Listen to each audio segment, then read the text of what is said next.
আসন্ন জিম্বাবুয়ে সিরিজের জন্য বাংলাদেশ দল প্রস্তুতি শুরু করলেও অভিজ্ঞ ওপেনার তামিম ইকবালের আন্তর্জাতিক ক্রিকেটে ফেরার সম্ভাবনা এখনও অনিশ্চিত হয়ে আছে।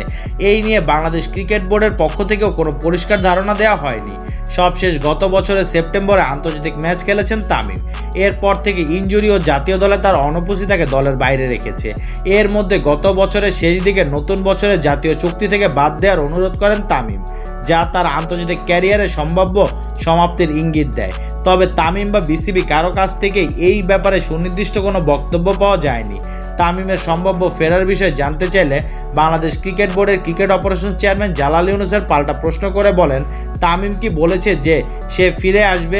তামিমের সাথে এই ধরনের কোনো আলোচনা হয়নি বলে জানান তিনি। তামিমের ভবিষ্যৎ পরিকল্পনা নিয়ে আলোচনার দায়িত্ব পেয়েছিলেন বলে জানালেও আলোচনার ফলাফল প্রকাশ করতে অস্বীকৃতি জানান জালাল। তিনি বলেন, নিজের সিদ্ধান্ত ব্যাখ্যা করতে তামিম বোর্ড সভাপতির সাথে দেখা করবেন, তবে এই বৈঠক কবে হবে তা জানেননি জালাল ইউনুস।